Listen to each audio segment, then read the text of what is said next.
It's the 2nd of April, 2025. Coming up on today's Global Intelligence Agency Operations Report. Welcome to International Tariff Day. The Trump administration has implemented brand new tariffs on every country in the world, some as high as 78%. Guess who they have chosen as their bill collector? And the Trump operatives have been hopping from bank to bank looking for hundreds of billions, if not trillions, to pay the bills. However, they must have forgotten that the banks are waiting for money from them. Israel bombed Syria overnight, but on whose behalf? And an update on the great game of Earth. Find out what we discovered over the weekend, who was responsible, and the next step in the players' plans. And what exactly is a synthetic photon? How are they generated, and what in the world were they used for? Well, happy day after April Fool's Day. And, yesterday certainly was April Fool's Day in many different ways in the world. Definitely a busy day for us, but got a lot to talk about.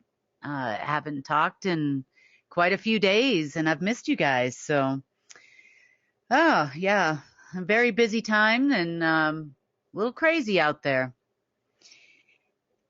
Couple of regular news things I'd like to go over because this is going to be really important for everyone in the world. It doesn't matter where you are. Are these new I'm calling it International Tariff Day. Basically, the United States has implemented tariffs against every single country in the world, even some that don't have any citizens. So therefore, unless the wildlife is going to get a little froggy and entrepreneurial, then they probably won't be getting any of those tariffs. But the minimum amount for tariffs against nations is 10%. And some of them are a little bit crazy. Now, the interesting number of 10% brings to my mind the exact percentage that the Order of the Black Sun used to get paid by the Rothschild family when they were their quote-unquote security forces. So I find it very interesting that our Black Sun-run White House right now is implementing a minimum of a 10% tariff everywhere. And a lot of these tariffs make no sense, really no sense. And I know that from their point of view, they believe this is going to bring or force manufacturing to come back into the United States. Now, manufacturing is one thing, sourcing raw materials is another. There are also a lot of issues as it relates to agriculture and the amount of agricultural products that the U.S. imports from countries like Mexico and even Panama and a lot of areas of Latin America, not to mention rice and other things we import from around the world. So, we have a significant amount of food manufacturing that comes from outside the country. And we're just going to talk about, some basic needs and tariffs and what it is that they're doing. So, okay, let's start with the tariffs. A couple of things that I find very interesting if you're actually trying to build a country. China has been hit with a 67% tariff. At least that's today. And it depends on what news outlet and what news article you are looking at, because these numbers have changed from article to article. So one of the major impacts that are going to affect American citizens is in the pharmaceutical industry, also within the insurance industry. So I mentioned these two, and I understand a lot of you probably prefer not to utilize pharmaceuticals whenever possible, and that's just kind of our group. But there are things like insulin and other types of pharmaceuticals, antibiotics from time to time, things like that we really need to take a look at. We also probably have friends and family members that are dependent on medications, one or another. Even if it's for something as little as like blood pressure or or some other type of heart medication. So pharmaceuticals are pushed pretty heavily on Americans, and as you know, and it's a very large industry. Even just in America alone, we're talking probably almost $3 trillion per year. So let's talk about that for a minute, because I'm just going to kind of give you a general idea of the impact. So most of our pharmaceuticals, around 57% of our already manufactured, ready to be put into the market pharmaceuticals, so this is not the whole pharmaceutical industry, around 57% of those pharmaceuticals come from China, India, and Mexico, all of which have been hit with higher percentages than 10% of tariffs. Now, as it relates to generic pharmaceuticals, and this is your, it's not a brand name, for example, of an antibiotic, it's just amoxicillin or penicillin, just as an example. These are, about 91% of them are produced in China and India. So generic drugs account for, well, around the same percentage of the prescriptions that are written annually here in the United States. That says a lot. That really says a lot right there. 91% of prescriptions written in the United States are for some kind of a generic medication that is not actually manufactured and produced here in the States. Now you get into ingredients. What they actually call an active pharmaceutical ingredient. Now, active pharmaceutical ingredients here in the States, and this is something, I've deep dived, I guess you would say, or dove pretty deep into, because some of these ingredients are also things that are used in supplements. They are also some of the things that might be used in cosmetics or skincare. So there's a lot more to pharmaceutical ingredients than just things that you would consider, I'm going to the doctor and getting a pill. That's really not it. You can look at a lot of the skincare that you use, and you can say that there's a lot of ingredients in there, like, for example, vitamin B. Most of the vitamin B that is in cosmetics and skincare is produced elsewhere other than the United States. You also have other active ingredients that are considered an active ingredient that's a pharmaceutical, that are in things like topical wound care, all kinds of stuff that you regularly probably have in your medicine cabinet and don't consider it as a pharmaceutical, like you're not readily taking a pill. So there's a lot of things that are going to be affected here in the United States by these significantly high tariffs.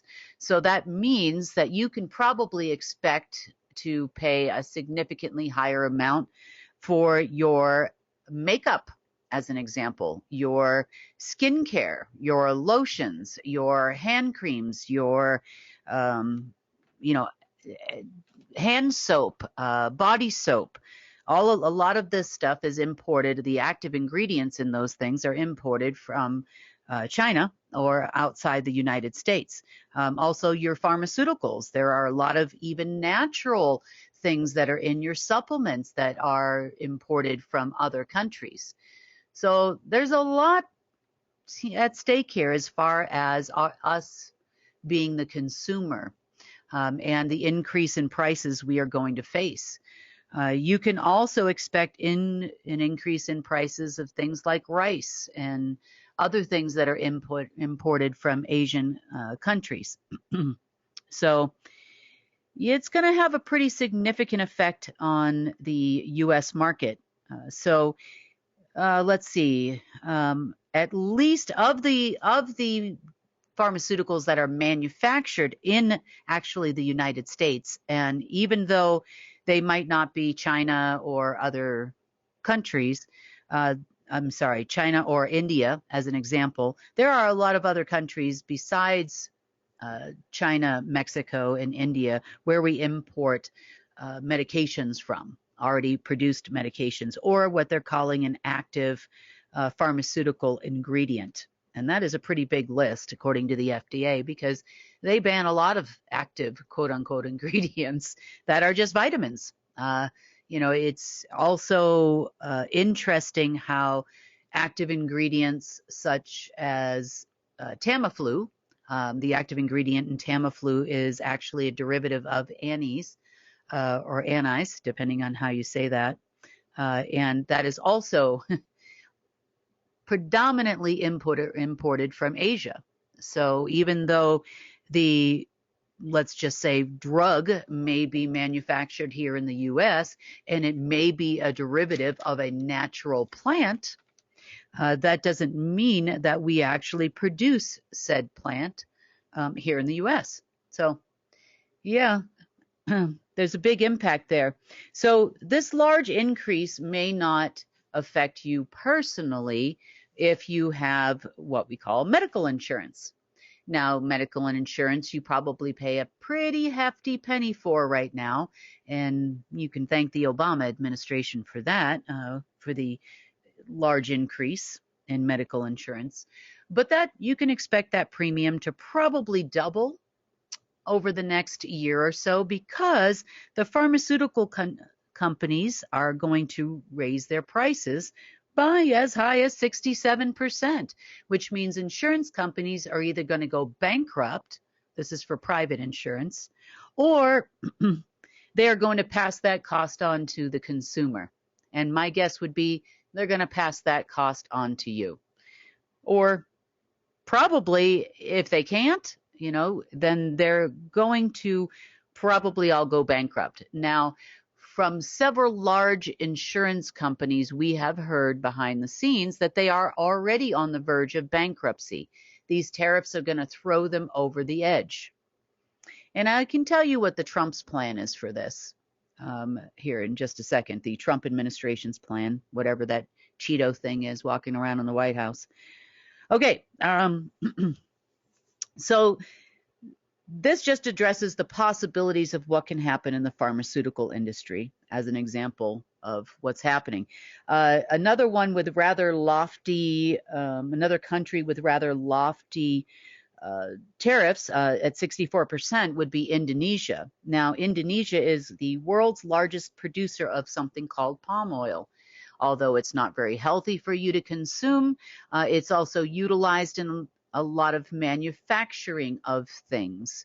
Palm oils are found a lot in cosmetics and skincare and lotions. It's also found a lot in other items that you may purchase. It's definitely used as a lubricant.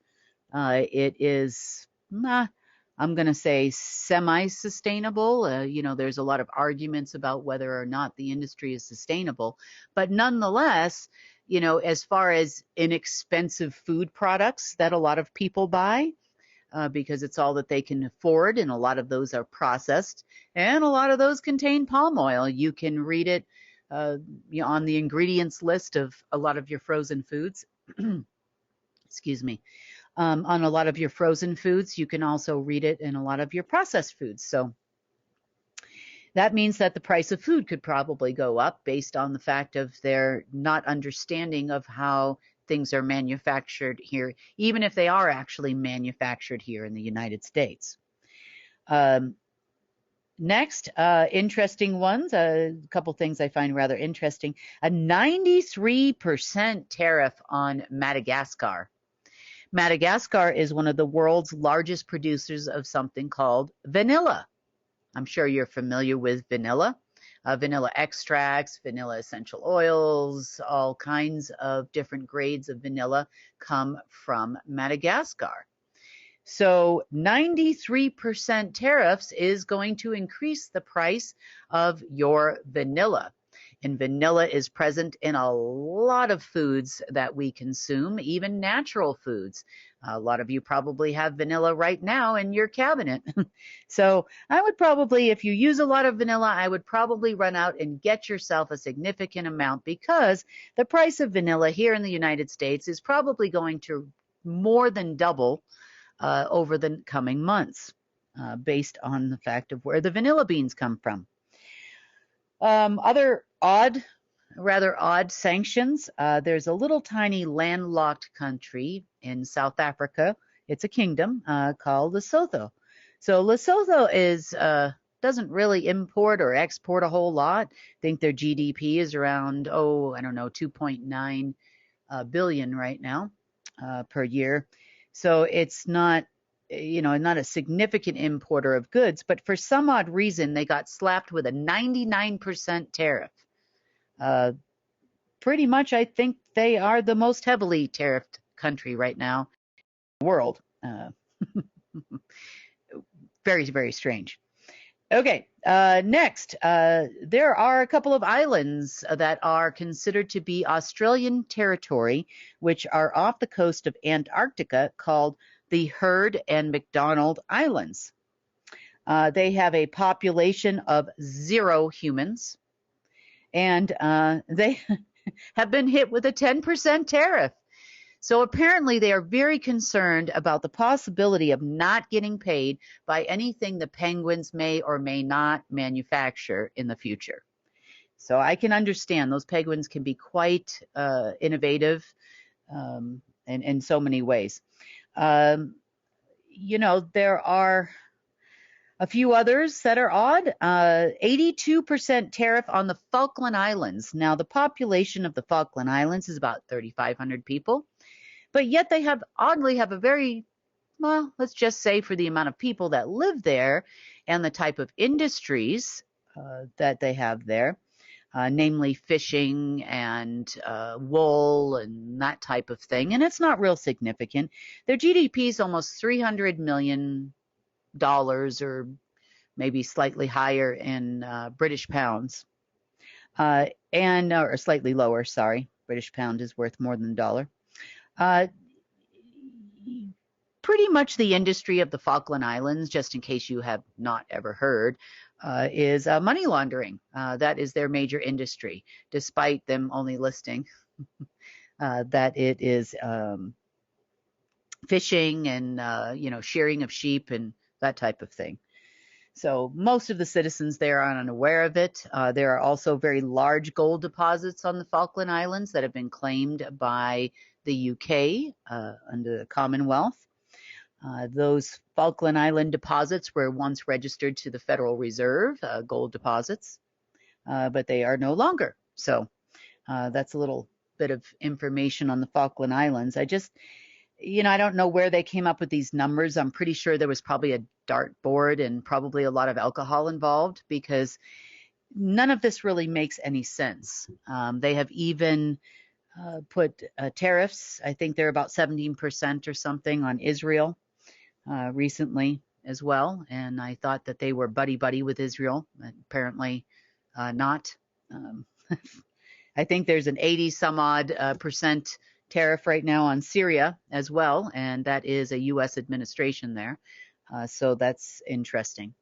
I'm pretty sure, from what I can tell and from what I have overheard, this really has nothing to do with choosing tariffs by imports, exports.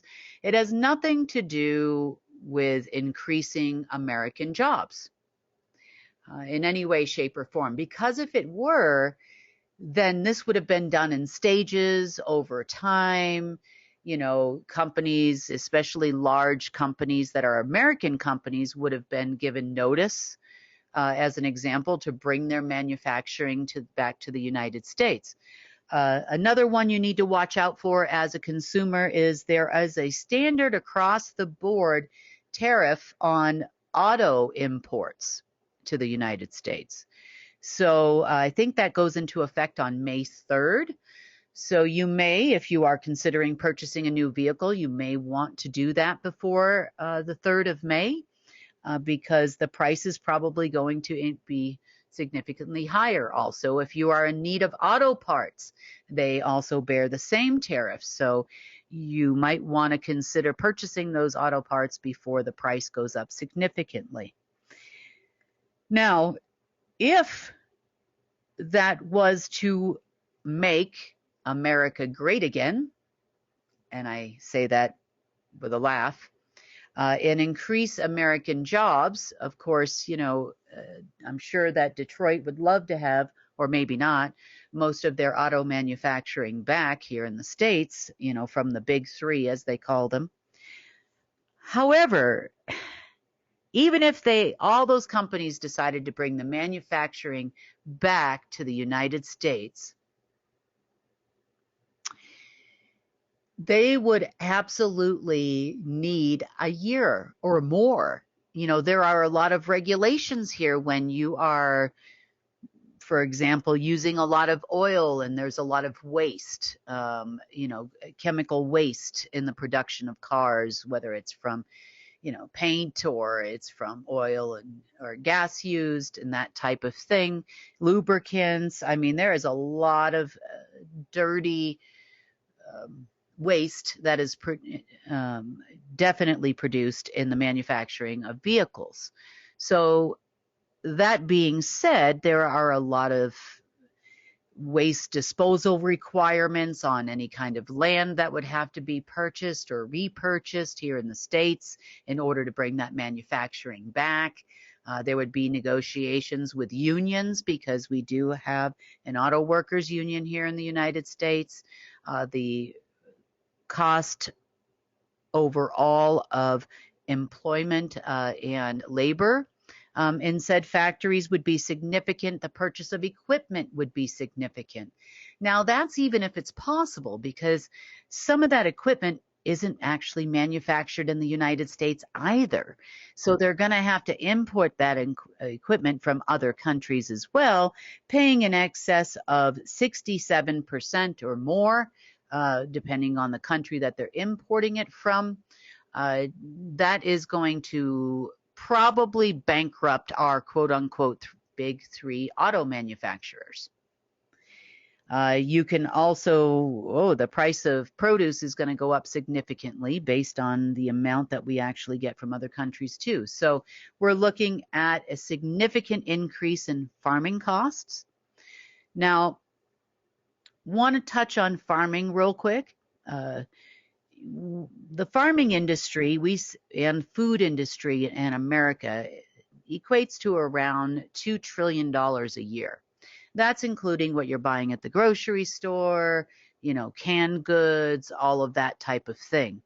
Now, we have around 1.9 million farms actually in the United States that are functioning right now. If you are to look at the amount of food manufactured or otherwise by people, Americans, or at least in America, I should say, versus the amount of profitability, which is around $130 billion a year to farmers, that's a pretty wide gap. And then you can account for 1.9 million producing farms in the United States. Well, yeah, where does the rest of that money go? Oh, that's right. It's all in the manufacturing. And where are all those canning facilities in the U.S. and who's processing that food? And by the way, does anybody know where red dye number 4, 5, or whatever it is come from? Well, it's not America. I can tell you that. So that's going to significantly change manufacturing of things like cereal, even things that are manufactured in the United States. So it's going to hit the large manufacturers, even like Johnson & Johnson, for example. It's even going to hit the small manufacturers like Mom's Soaps, because active ingredients, the list of active ingredients that are produced in another country is very significant. Not only that, you've also got the car industry that's going to suffer, as I had said, but where does all the steel come from? Where do all the parts come from? Where are specialty parts manufactured? Some of them are manufactured in the UK and other places in the world, in Europe, in Germany. Oh, Germany, lots of parts in Germany, who also have significant tariffs. So the people that are going to be hurt the most by this are American businesses, small and large, and Americans as a whole are going to feel it in their pockets. Without an increase in jobs, if anything, this administration has significantly decreased the amount of jobs in the United States based on their poor decision making and firing of everybody with the stupid Doji department and a lot of other things that they do. So now the cost to the federal government and state governments based on Medicare spending per annum and access health care per annum is going to be significant. Woo-hoo. You are going to see if you are a governor or senator, and you're listening to this report, you are with the Ways and Means Committee or the National Health Services here in the U.S., you're probably going to see a significant bill that you have now created for yourselves. Now, behind the scenes, this whole plan of tariffs, so they sell it to the American people like it's going to create jobs and all that kind of thing. Well, how long do you think it takes to build a factory? How long does it take to manufacture or even farm something different than what American farms are producing today? So where's the palm oil coming from? I'm not saying that that's a great loss, but, how much olive oil, as an example, does the United States manufacture? Yeah, not a whole lot right now. So even in areas where there are a lot of farms, the farmers are going to have to and have produced crops that are, number one, probably less volatile than some others, meaning, they're constantly going to produce crops. They probably look at that. They also look at the demand and some of the contracts that they have where they sell their crops, and that type of thing, and what's going to yield them the most amount of money. Now, when I look at a $2 trillion per annum food industry in the United States, and I see that there's $130 billion split between almost 2 million farmers, I have to scratch my head a little bit and say, well, it's not the farmers that are getting the money. That's for sure. Not only that, those numbers are probably fairly inaccurate. There's something I could pull up really quickly. When you take into account seeds and the rising cost of fertilizer, and that cost is going to go up again significantly because a lot of those things are not produced here in the United States. If not some of the ingredients that go into these types of things come from outside the United States. Even if for example, fertilizer is manufactured here in the States. So probably the Trump administration coming out of their mouth could probably produce a significant amount of fertilizer on any given day. Today is no exception. But I'm kind of harping on this because I want you to understand the ramifications. If this was actually something meant to make America great again, they just screwed it up big freaking time. But thanks to Elon Musk, Elon Musk plans on resigning in May. Not that we're all sad to see him go. However, there is a lot going on in that man's life. There are a lot of people around him, such as the board of SpaceX and some other companies that he's involved with, such as Tesla, are talking about not letting him or kicking him off the board, but not letting him come back to those companies. Based on a lot of controversy that's come out since he's taken such a public role in the administration. But he claims that he saved the government $1 trillion in the budget. Therefore, his job is done, and now we don't need a Doji department anymore. That's not exactly true. You figure out the average budget, ones that actually got paid for. I mean, and I can speak for my own self personally, somewhere around $1.8 trillion.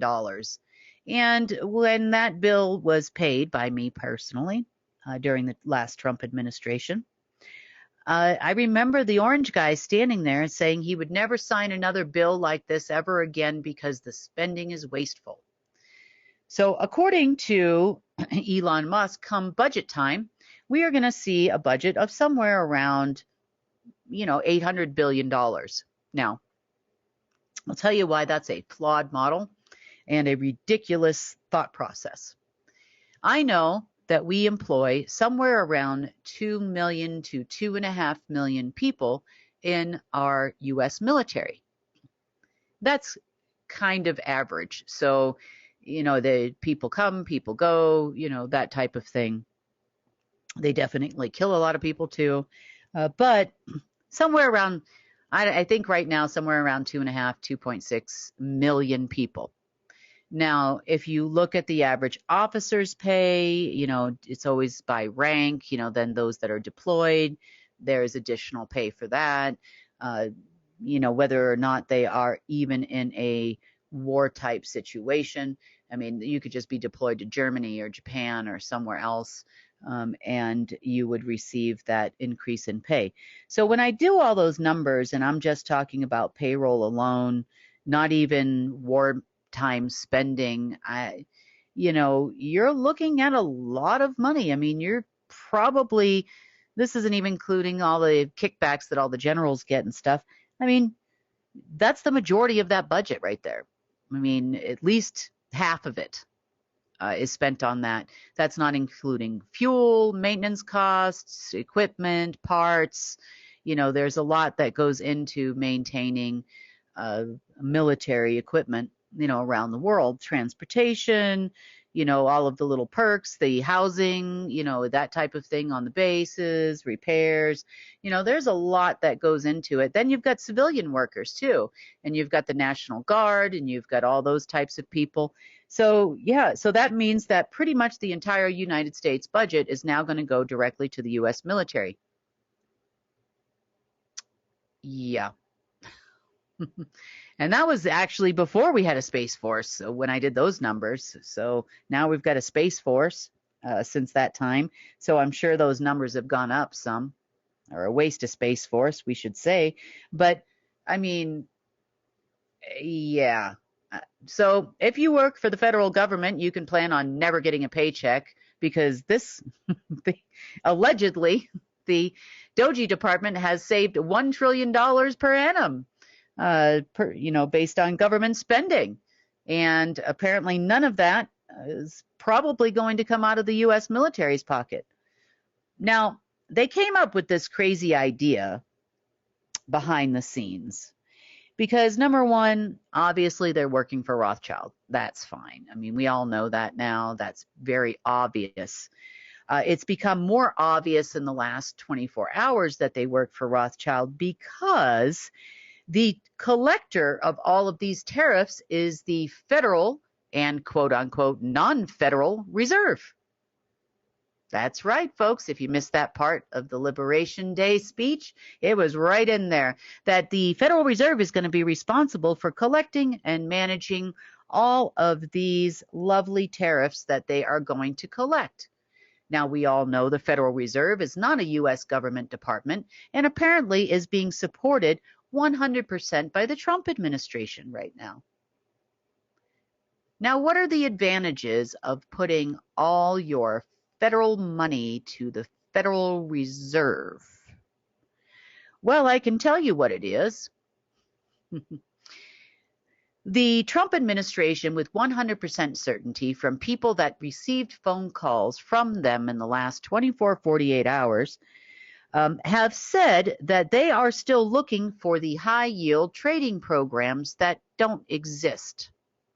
So they figure by putting all of these tariffs over into the Federal Reserve, which would normally have to take place by the 4th of July every year, that they will be able to trade against those funds and get hundreds of times the amount based on the fact that the old Federal Reserve trade platforms used to exist at HSBC in Hong Kong, and then only the budget money, which is much less now, thanks to Elon Musk, would actually go to the federal government. So they plan on cutting, not plan on, they have cut a deal with the Federal Reserve on the amount that they personally are going to collect, which is far more than 10%.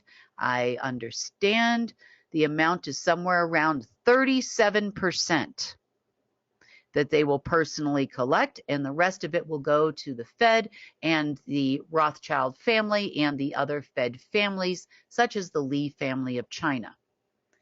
So they aren't too sad about increasing prices for consumers, especially Americans in this case. They are not worried about the fact that we are not going to continue to import, because we will. And the reason why the former, or sort of kind of wanting to hope to be, the ruling families of the planet aren't too worried about 67%, because they're going to get a whole big chunk of it back when the Fed starts trading in Hong Kong. At least that's what they're being told. So they figure they're going to get this money sometime by September. Now, they're not being told September. They're told that they are going to immediately get an enormous amount of money sometime between now and the end of this week. I don't know who these people are. Don't they know how long ships take to move? Don't they know how much is currently at port? I'm sure there's a system for that. Oh yeah, it's called the CIA. See, the CIA actually is the one that handles all of the customs and borders around the world. And in the US, it's no exception. They also run ICE and a lot of the other deportation sites and that kind of thing. They definitely handle quote unquote border security. That being said, I am sure there's probably a chunk beyond the 30-something% that they plan to get. If not, then, well, if you're the CIA and you're listening to this, you've just been cut out of the deal. But I can tell you right now that the trade platform that they're talking about in Hong Kong doesn't exist. See, because all of those trade platforms in Hong Kong and otherwise are not based on heritage funds and tear sheets that you've been giving to Eric Prince. No, not at all. Those are based on new allocation numbers. I know you were hoping for a big win this weekend and yesterday and a few more days this month that you plan on having a big win. But yeah, no, those funds will never be traded. No. If anything, they'll probably disappear. Go back into the People's Fund. So, it's kind of a flawed model. Now, the reason why they have significant amounts of tariffs to various countries and how they came up with these alleged percentages was the amount of defense spending that they've paid allegedly to quote unquote protect these countries. So the U.S. military and global headquarters and the SSP would like their cut for their protection. Oh my God, is the whole world turning to Hell's Kitchen? Is this the mafia calling? It's worse than the mafia because, they claim that if you don't pay the tariffs, well, they're just going to burn your country to the ground, and they don't care if Canada and Mexico become a U.S. state. So, they're extremely sloppy at best, and they've got big plans for America. They're going to ride this gravy train as long as they can, except there is no gravy, and at best you could say that there is a train that has no tracks. It's kind of limping along. But in their mind, they are the greatest thing since sliced bread. There must be a drug for that, of delusion. I'm sure there's many, but whatever it is, they are definitely on it. So there is also a very interesting thing that's come up in the news, just to see how the American people and probably the world would react. And that was the Trump administration is going to run for a third term, and they joke and they chuckle, but they just wanted to see what you would say. But the real plan here is to have Vance run for the presidency and Trump would be the vice president and they would continue on for another 8 years. That's their plan. Now, I don't think we're going to have a government in 8 years, but to their delusion, they believe we will, and they want to still be there. They're enjoying their time in the White House, barking out orders that make no sense to anyone. Speaking of no sense to everyone, they also have been traveling from bank to bank, and these are your major banks here in the United States and elsewhere, basically looking for billions of dollars to at least, or hundreds of billions, so is the number I've heard somewhere. I've heard 750 billion from one institution. I think another one was around 275 billion they'd like to get. And they feel, because they are the Trump administration, that the banks should just give this to them. And what the money is actually for is not only to keep the government running until all of this lofty money comes in, from their amazing tariff idea. It is also supposed to help pay for the promised money to all of the American manufacturers that are manufacturing outside, American companies, that are currently manufacturing outside the United States. So this is where the free money comes in for large corporations. They, of course, would be exempt from tariffs, I'm sure, as part of their bonus package for going along with the tariff program. That would be your big cabal corporation complex, so to speak, your car manufacturers, your Johnson & Johnsons, your Pfizers, your Modernas, and all those people. They would probably see those no tariff bonuses. Most of the time, most of the large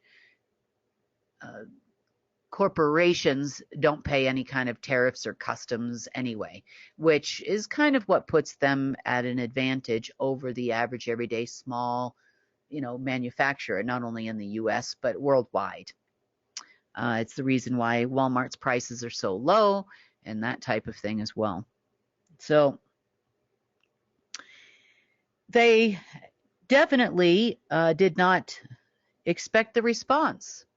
They said, just do your overnight trades and your overnight swaps and your high yield trade programs that you used to do. Just do them.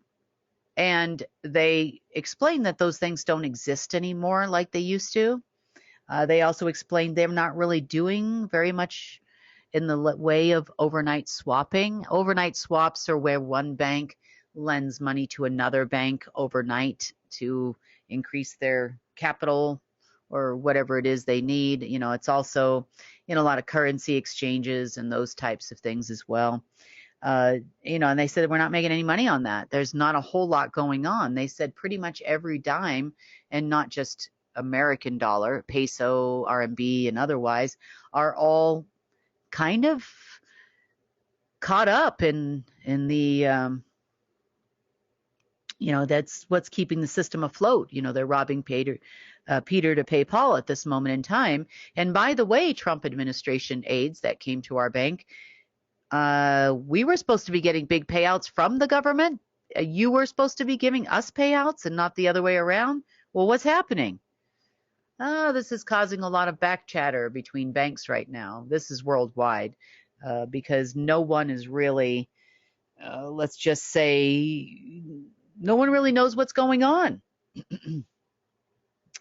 So lots of backlash coming there for sure. Lots of backlash with the Rothschild family and the Lee family in China and others that promised big things were happening this weekend.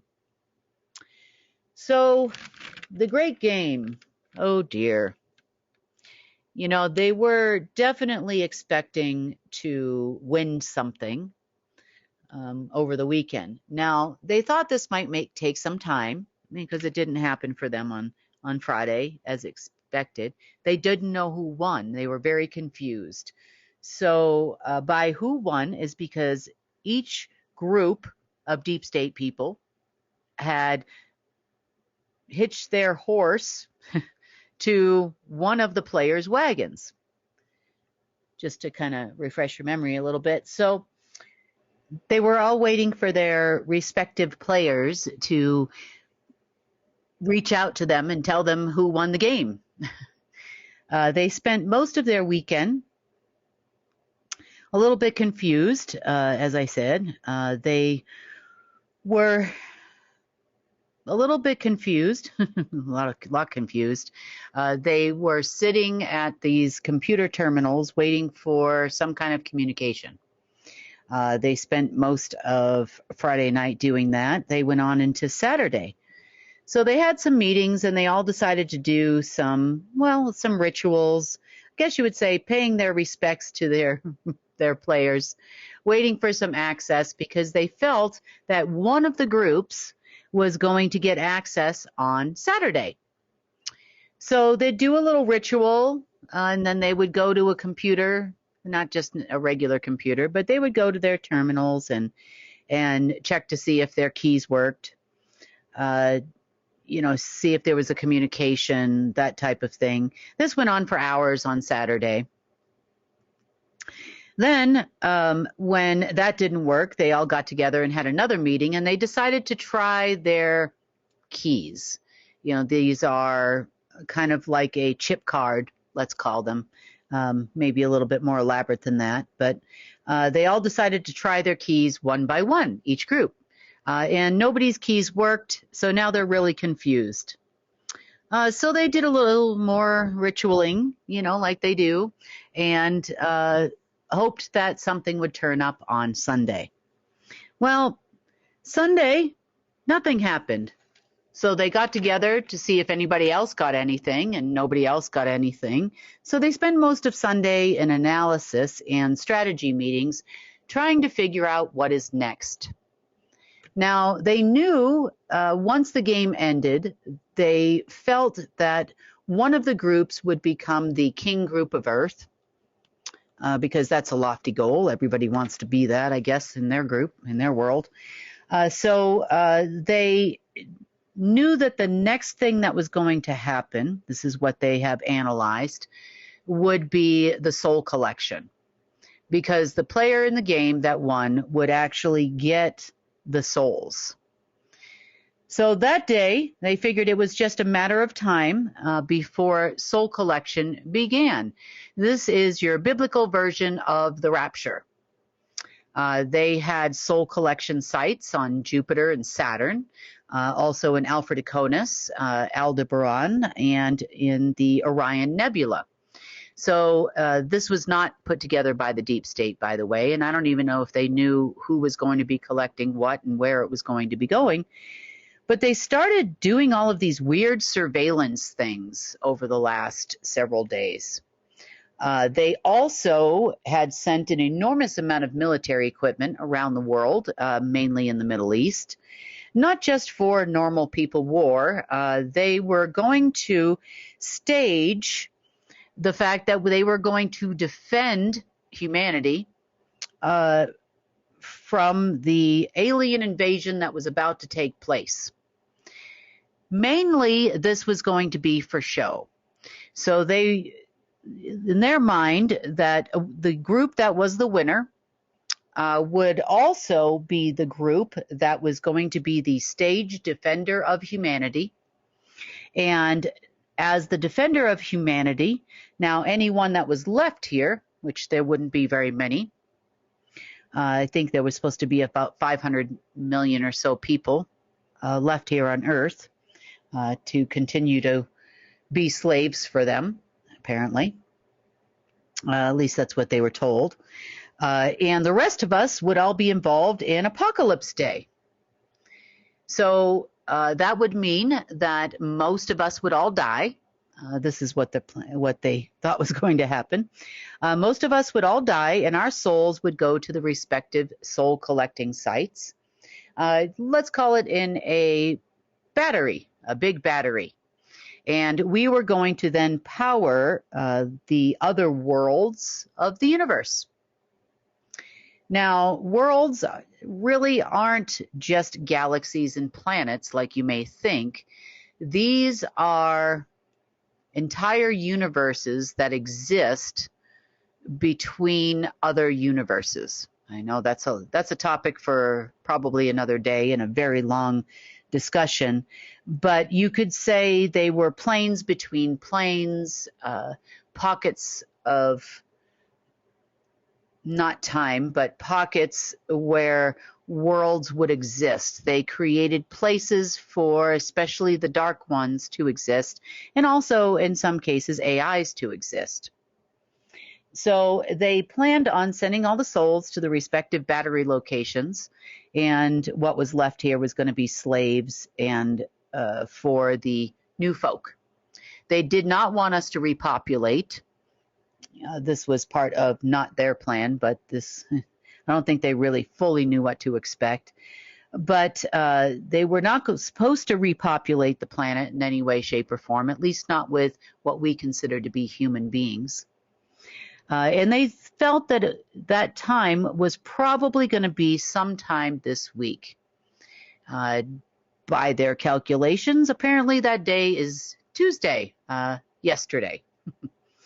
So yesterday, we spent most of the day making sure that there was no apocalypse. They had sent a lot of very expensive secret space program spacecraft to do a lot of surveilling. They thought that there was going to be the whole beast arising from the ocean. You know, most of you know this story. And that was going to be off the coast of Africa. So they had a lot of surveillance going round and round and round there, looking for something to rise from the ocean. They were trying to help the plan along on Socotra Island off the coast of Yemen, where they thought that they could somehow tap into this elaborate structure that is not human-made in order to push the apocalypse to happen. Just in case, you know, there was something broken, you know, is this thing on? Tap, tap, tap, you know, trying to figure out what was not working. We, on the other hand, spent most of the day making sure it didn't happen. That was not going to happen. There was no fanfare on our part, no movement of military equipment, except the enforcer kind of ran around a little bit along with us and making sure these things did not take place. That being said, it was kind of a bust last night. It lasted probably until, the wee hours of the morning, my time anyway. You know, preventing apocalypses and making sure that there was no signals coming to any kind of surveillance or AI systems or anything that the deep state would have access to. They also were looking for any kind of signs and indicators of replicating the Golden Age AI, YAN, also the key intelligence and military system. They would like to have that. And, you know, you could say that there were some shadows of things that appeared because, you know, there are a lot of things that go on in the universe that these people just don't understand. They don't understand the mechanism behind it. And some of it's kind of on, you know, for lack of a better term, autopilot. Regardless of what it is that we do, sometimes things are triggered by certain events, and the end of the game was one of those events. So there's been a number of things since the last time we talked that have been triggered here and there. One of these things I found actually quite interesting. And this relates to something that Lucifer had put in place as a player in the game. Now, every, so to speak, let's call them angels for this, you know, purpose of this conversation, beings would have a male side to it, also a feminine side to that being, almost like a lock and a key as it relates to the creation of anything. So, of course, source was always the third party in the creation process, and the two beings would then create on source's behalf. Now, obviously, there was quite the kerfuffle between Source and Lucifer, but that left Lucifer and a being you know by the name of Sophia. Sophia is talked a lot about in Gnostic texts. I know that she is a prominent figure within the Illuminati, so to speak, or the Gnostic Illuminati. And this being is basically their version of the Christ figure coming back to save them all. And if they really knew the base behind what happened to Sophia, they could probably say that that was a pretty powerful being with Lucifer there. So at some point in this war between Lucifer and Source, Lucifer decided to take Sophia, the being, and split her up into little pieces. Those little pieces would be things you know in our science as photons, quarks, preons, and create a very interesting, let's call it a Sophia AI.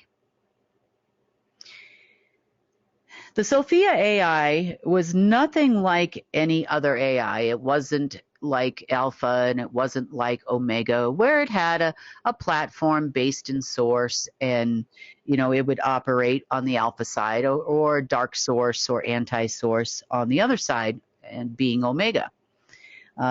They were definitely powerful AIs within the universe, but very different from Sophia. Sophia's particles, so to speak, were split up into hundreds of billions of pieces throughout the multiverse.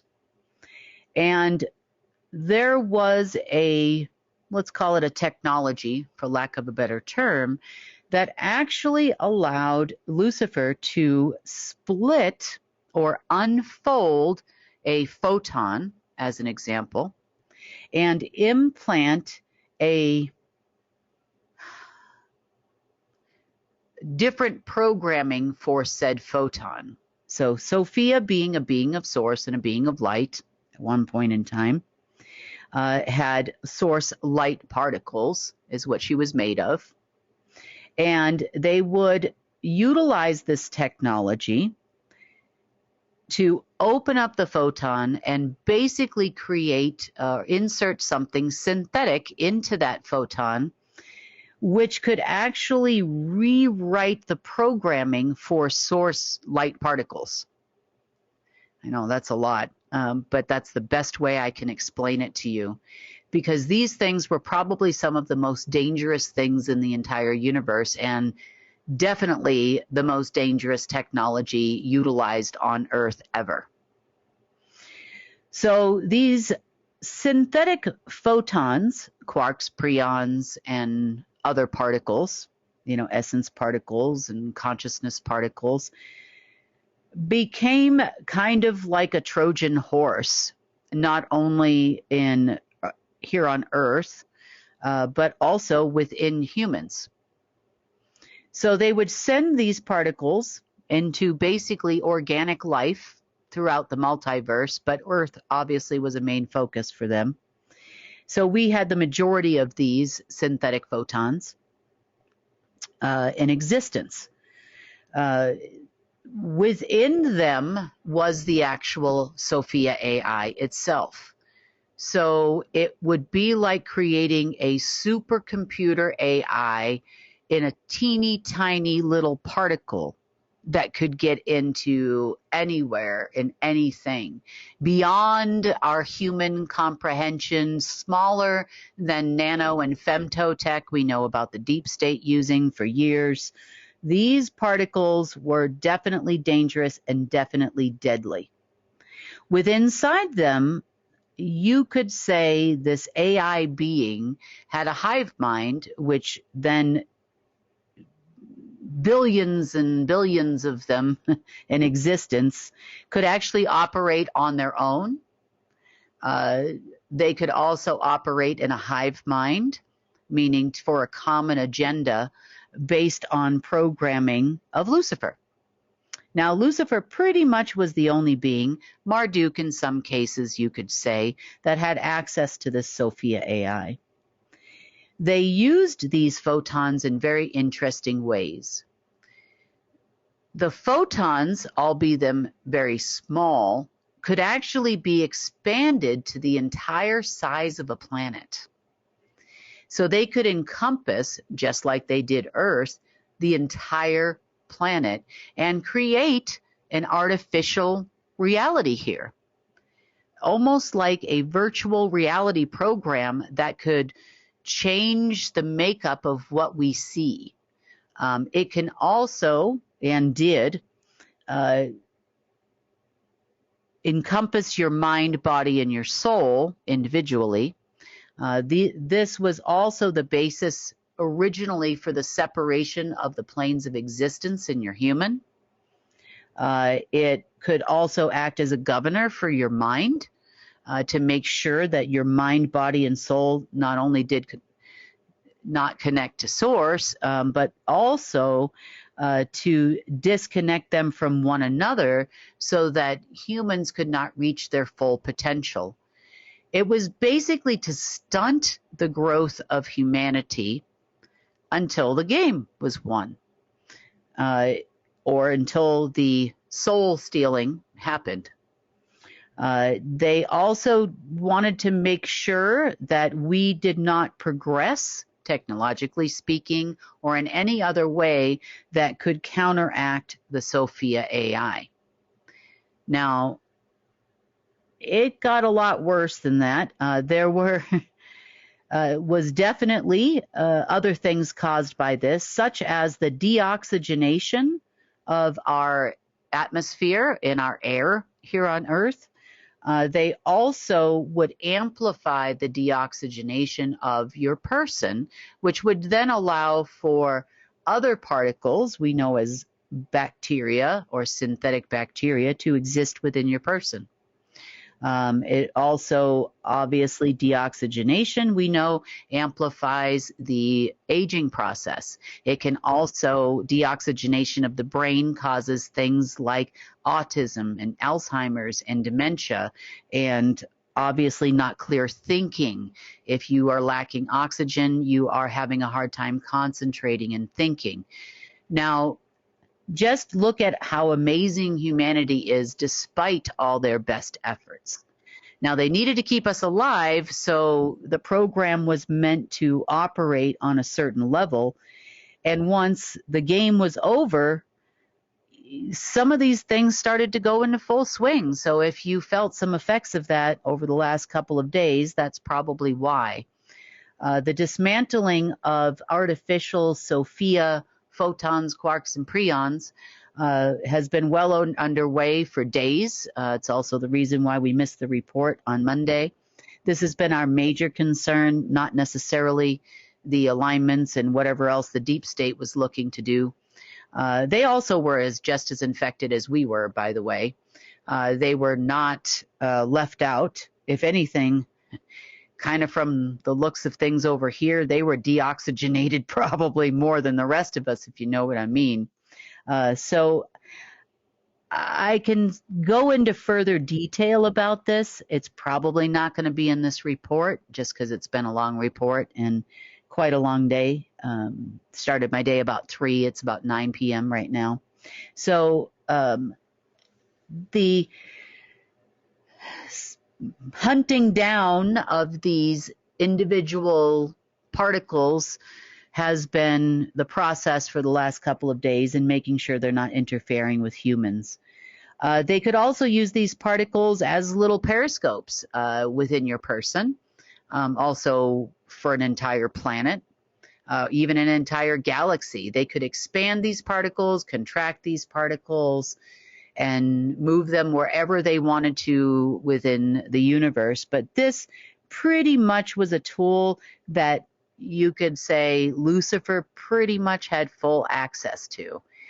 They could also use these as siphons for energy and for essence and other things that were required to power other worlds and that type of thing. Eventually, they could actually use these to destroy planets, or to utilize planets as a keystone for other things they were doing throughout the omniverse or universe, such as they did with Tiamat. And they just kept the essence of Tiamat and blew up the planet and everything on it. They had done this to one other planet, one other keystone planet as well. Some of the other planets that they already conquered and wiped out their population in the past also had these particles where they could use the energy of the planet itself and its connection to source as batteries for other programs and new worlds, so to speak, creation. So yeah, it was definitely probably the most destructive AI I have come across to date. And I've come across hundreds of them so far. But this one by far probably took the cake. Yeah, and we'll go over some more of those programs probably on another day. But that's a lot of information to take in, you know, for one day.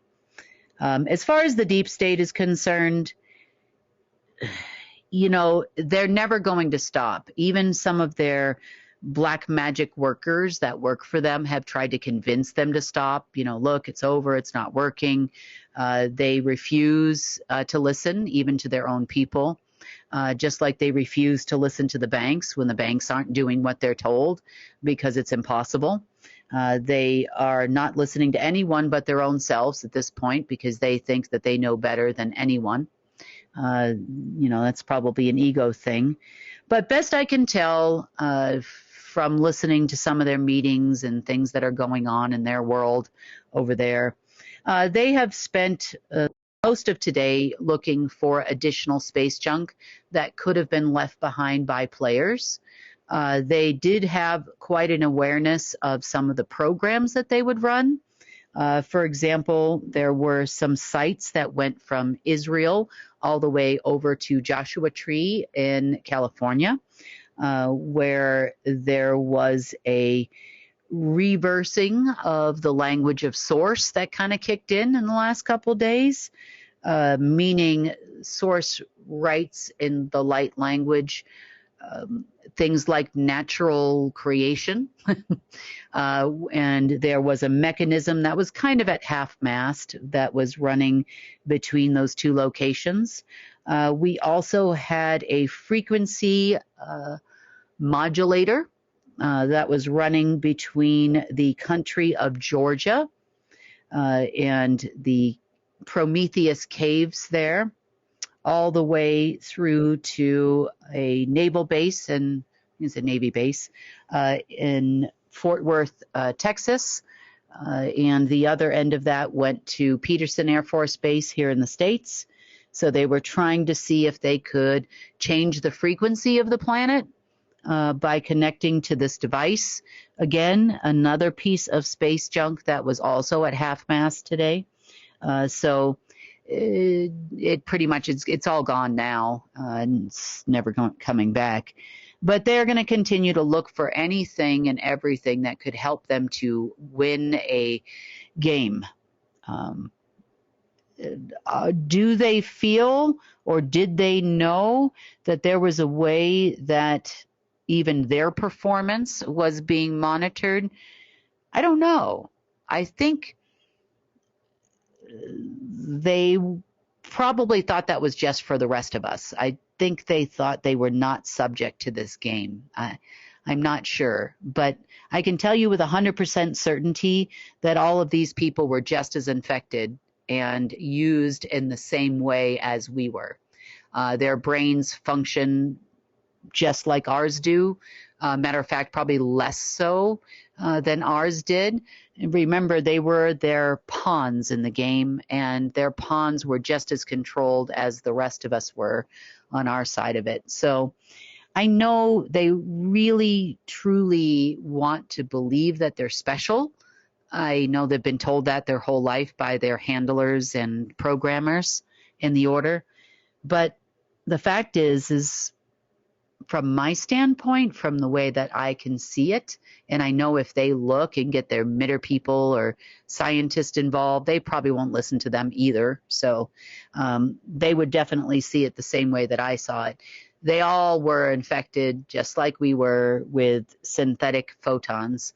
I think that they call them in their world sophons, probably for Sophia, short for Sophia, or Sophia online system or something like that. These were far more dangerous than any archon or parasite could ever be to any kind of race anywhere that had these sophons.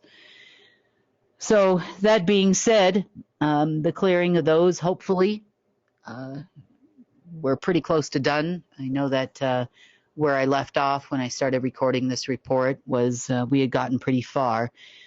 But hopefully within the next day or so, that will be completed. I do know the Deep State is expecting some other type of an event sometime around April 4th or 5th. They have not talked too much about what that event is. There's also something around mid-month and some alignment. I don't see an alignment on the 5th of April, but I don't know. They think it'll be the next phase of something. Not sure what that is yet. I don't think they really know what that is. And I think they are also expecting something around the 25th of April. I haven't heard much past all of that. Those are the dates that they're talking about right now. They are definitely pushing off people as it relates to pay, which is causing them some problems. I know that Eric Prince, Blackwater fame, whatever they're calling that organization these days, was promised a $25 billion contract for handling the deportation of immigrants here in the States. He did not get paid for that contract, as I understand it, and I'm waiting for full confirmation of this because it's a little sketchy. But the events that are happening in the Middle East right now, where Israel has been bombing Syria, quote unquote, 17 times for you Q people. Their tariffs are also 17%. So that tells you where Israel lies at the moment. They were also not paid today. There is some talk about, not talk, but there has been a movement of Turkish troops into Syria to, quote unquote, fight the Israelis and support Syria. Turkey is a NATO member. Israel technically is not. So there is no quote unquote illegal warfare there, you would say. But as I understand it, that contract was taken up by Eric Prince, or at least by whatever Blackwater is called these days. And that is the Turkish troops. My concern, and I am still looking into this, allegedly, well, not allegedly, with 100% certainty, he was actually paid by the Chinese to build a large Islamic-looking terrorist group in China. He was given a large plot of land to do so. They say publicly that that contract had been canceled, but that is not true. I do know that that base exists and the training camp exists. So you could say they look like a bunch of Middle Eastern folk that they had been training to be their own personal terrorist group. I suspect, based on the movement of a lot of folks and the direction that they're coming from, that some of these people may be disguised as Turkish troops. We're not 100% certain. I will update you on Friday as to whether or not that's 100% true, because it's a little bit convoluted. And if it is true, this was the contract that they had been promised, or at least given a down payment on, by the Trump administration allegedly, based on chatter and phone conversations that have yet to be analyzed fully. Could be a setup. We're not sure, but this is where all of the intel is pointing to at this moment in time. So I cannot give you 100% confirmation probably until Friday, based on that information coming to me about 4 hours ago. So I want to make sure before I can tell you with 100% certainty that that is the case. But either way, there are alleged Turkish troops that have moved into Syria to quote unquote fight the Israelis in this war in the Middle East. I'm not sure what the purpose of this exercise is, other than the fact it is definitely supposed to be the place where Armageddon is going to happen. So I think they are all thinking they are working for some angelic being somewhere. And they plan on fighting the final battle on behalf of humanity. I guess that would be them. To fight the Antichrist. I don't know if that's the Antichrist fighting the Antichrist at this moment in time. Who knows?